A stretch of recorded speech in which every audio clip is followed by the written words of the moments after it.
Hi, so I'll be talking about the paper of topic 2, exploring personal virtues. So pretty much, as per the GCU What Are Virtues flyer, I have found that my virtues are civic, so integrity and telling the truth and keeping promises; moral, which is for compassion; performance, which is determination and persistence; and intellectual, combined with intellectual courage. So, like advocates to challenge one's ideas or beliefs, speak up for just actions, and fight for unjust actions, and fight for fairness. So my four virtues are those: civic integrity, moral compassion, performance determination, intellectual courage. And those four virtues will help create an inclusive class by providing a safe space where all students feel respected and heard. Within my civic integrity, I imply to build trusting bonds with my students and be honest to follow through with my promises, to help model these behaviors and show them, the students, how to be proactive in also adapting these behaviors themselves, to always let them know that they are safe, and to tell me, not to tell me, but safe with me. And if they want to share something, they can go ahead and open up to me. It's fine. With my moral compassion, I would have to see and have them see and feel that they are heard, and that I truly care about their feelings and their struggles or their hardships. For example, if a child is emotionally drained, having a hard time that day, I can be very empathetic toward them and trying to guide them and help them out of that. So this deepens the bond between teacher and student, and it does help them, make them feel that you are like an extra link, like an added link to their community or their microsystem or their family. So that builds, again, a bond. So through my determination and persistent performance, I would model then that to keep trying. That's what I would model for them. That failure is not an option. That failure is where we learn, and that if you fall down, you get back up again and you go forward. You can continue. You just keep going. To encourage my students to do their best and to try to reach their utmost potential, and to always have the necessary tools for them to do it. Also, by seeing the dynamic of the classroom and the way the students best learn, I can adapt and do trial and error with my curriculum or methods until I see the effectiveness of all of their learning styles put into one. So last is my intellectual not encouragement, courage, which can be implemented into creating an inclusive class by opening up to new ideas, to talk about fairness, inequality, diversity, inclusivity, and obtain these topics which help the students grow in knowledge of this. To show students how to also allow their minds to be opened up and to listen to new ideas and to try them in practical senses, and to stand up for what is right, like they would see me doing this as well. So hopefully they adopt that same behavior, as role model teaches the little ones or younger ones.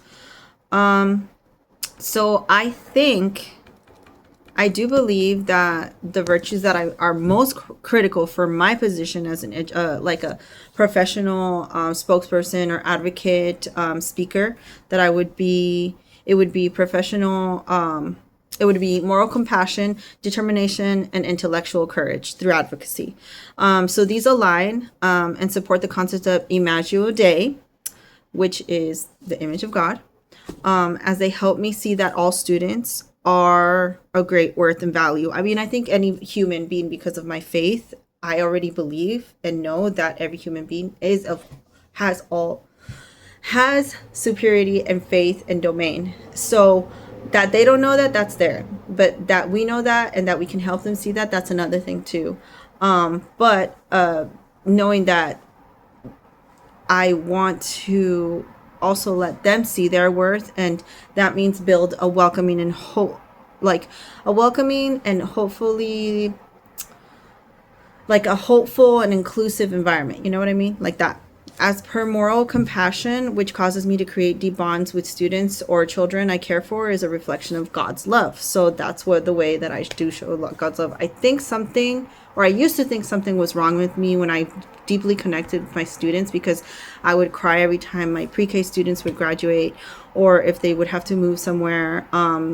I would also be very sensitive to the fact that, parents and like families and children are going through hardships, and I don't know, but I think now, like, I understand that I was reflecting God's feelings towards them as an individual and as an individual soul in person, and that's why I felt so deeply about our connection. So I'm still this way today, and no, I do not cry in front of the kids, nor did I cry in front of the parents unless the parents cried in front of me and then I consoled them. I would value always each child's stories, their feelings, and their struggles. That's how I am. With determination and persistence, my performance of working hard and not giving up is shown to the kids, and hopefully they all can adapt they can adapt that as well. Having the student know that I do acknowledge that learning can be difficult at times, and maybe we can use like different strategies for like their learning styles. We can go ahead and adjust curriculums. Also, with my guidance and persistence in wanting to see the students succeed, I would keep on going. I would keep on helping them. Also, they themselves may see that they have potential to grow. Just like when we feel we are straight to from God, but there's no such thing as God never gives up on us. So I will always have that in mind, that I do remain with this same determination, especially for the well-being of the kids, as it is in God's character to never give up on them, so they never give up on themselves. With intellectual courage, I will teach the kids that it's okay to have tough questions and to be open to explore new ideas, and not to be afraid to speak up. God gave us these brilliant minds to use, to think and reason with for our own good, to be able to think deeply, practically, and have opinions, to be brave enough to stand up for what we believe in. So in all these virtues, do build a class that does focus on growth and inclusivity. So the character formations for me, it means a long process of creating and adapting to morals, ethics, values, and habits.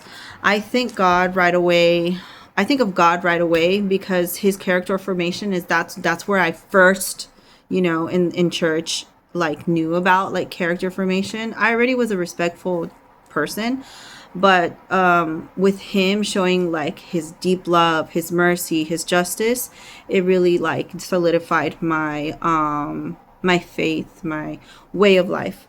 Also, he was the great teacher, and that I feel honored that I could also have that in me, like a gift to be a great teacher as well. So I'm going to put my all into this. I'm going to put my heart into this, and putting my values, the habits all contribute to positive long-term success with organizations founded on good character, based on trust, respect, and ethical practices. Like, that's what I'm going to do, because that's what the Lord also has done. He was our great teacher as well.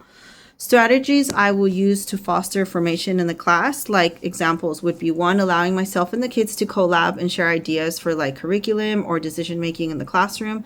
2, the second example would be I can also imply like encourage the students to make discussion or like posters highlighting around the chosen virtue, or make it the motto of the month or week or something like that, including activities, games, discussions, and prompts on the virtue to amplify and want to learn and to participate, to absorb and adapt these virtues.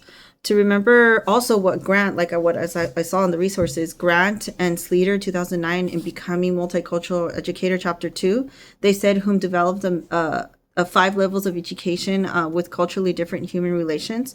Single group studies education that is directed to reduce prejudice, plus education that is both multicultural and has ways to teach social reconstruction. So like we have to also show them that and imply that. Some research I might use to further my own character development as an educator is using some of the resources here that we have at school. So like I can go to the GCU library, or I can read articles pertaining to the character development that they have there too. Adopt Banks or Grant and Sleater's develop models for multicultural inclusive education. So yeah, that's what I would do. All right, thanks. Bye-bye.